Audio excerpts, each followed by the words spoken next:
اب یہاں پر bench mark کے طور پر میں حج تمتع کا سارا طریقہ بتاؤں گا. حج قران اور حج افراد اسی کے اندر شامل ہو جائے گا. میں انشاءاللہ 20 سٹیپس میں بیان کروں گا.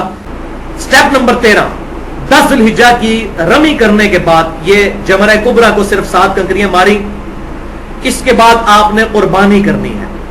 حج کی قربانی جو عمرہ شامل کرنے کی وجہ سے حج قران اور حج تمتع والوں نے, حج افراد والوں نے نہیں کرنی, کیونکہ انہوں نے تو عمرے سے نفع ہی نہیں اٹھایا.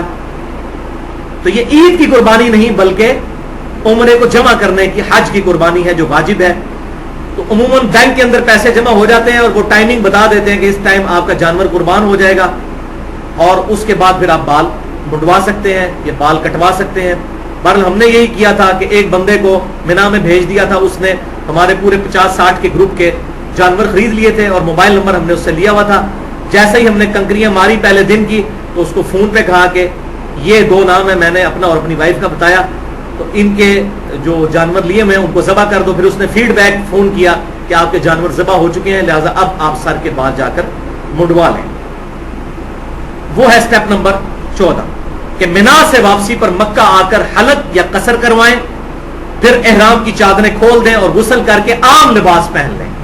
آپ احرام کی پابندیوں سے آزاد ہو گئے سوائے ایک پابندی کے, اور وہ ہے میاں بیوی کا آپس میں ازدواجی تعلق.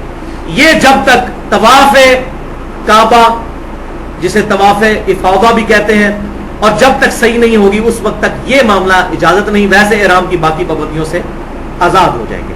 سٹیپ نمبر 15, عام کپڑوں میں سب نے طواف کعبہ کرنا ہے, حج تمتع والوں نے بھی, حج قران والوں نے بھی, اور حج افراد والوں نے بھی. لیکن صفا مروہ کی صحیح اس کے بعد صرف حج تمتع اور حج افراد والوں نے کرنی ہے.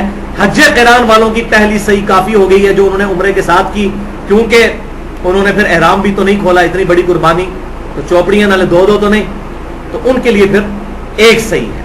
وہ میں نے بخاری اور مسلم کے حوالے سے پہلے بتا دیا. اب یہاں پر ایک کریٹیکل مسئلہ ہے. صحیح بخاری اور مسلم کی متفق علیہ حدیث ہے. بخاری میں 1736 اور 1735, اور مسلم میں 3156 اور 3157. یہ بڑا کریٹیکل مسئلہ ہے کہ حجۃ الوداع کے موقع پر صحابہ نے مختلف سوال آپ صلی اللہ علیہ وسلم سے کیے. کسی نے عرض کیا اللہ کے رسول صلی اللہ علیہ وسلم, میں نے لا علمی کے طور پر قربانی کرنے سے پہلے ہی سر کے بال منڈوا دیے ہیں. یعنی کرنا تو یہ تھا کہ پہلے قربانی پھر سر کے بال منڈوانے تھے, تو اب میں کیا کروں؟ تو آپ نے فرمایا لا حرج, کوئی حرج نہیں. دوسرے سوال کیا یا رسول اللہ صلی اللہ علیہ وسلم, میں نے کنکریاں مارنے سے پہلے قربانی کر لی ہے, پھر کنکریاں ماری ہیں, تو آپ صلی اللہ علیہ وسلم فرمایا لا حرج, کوئی حرج نہیں. پھر کسی نے سوال کیا کہ میں نے پہلے طواف کر لیا آ کے, ابھی کنکریاں نہیں ماری, تو فرمایا چلو اب جا کے مار لو.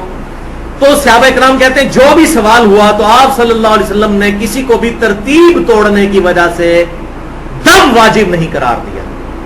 اور یہ بھی وہ کریٹیکل مسئلہ ہے جس میں احناف نے, حنفیوں نے خود ساختہ شریعت بنا لی ہے. وہ کہتے ہیں یہ ترتیب ٹوٹ گئی تو دم واجب ہو جائے گا. یہ بالکل غلط بات, فیبریکیٹڈ بات ہے. اسی لیے امام بخاری نے ان احادیث پر باب باندھا ہے کہ جو شخص لا علمی میں یا بھول کر کسی بھی جہالت کی بنا پر ایسا کام کر لیتا ہے تو اس پر کوئی دم واجب نہیں. لیکن کوئی جان بوجھ کے کرتا ہے, ہم اس پہ دم واجب تو نہیں کہتے کیونکہ شریعت سازی ہو جائے گی, لیکن گناہگار ہوگا, جان بوجھ کر سنت کو توڑنا نہیں چاہیے, ترتیب وہی قائم رکھنی چاہیے.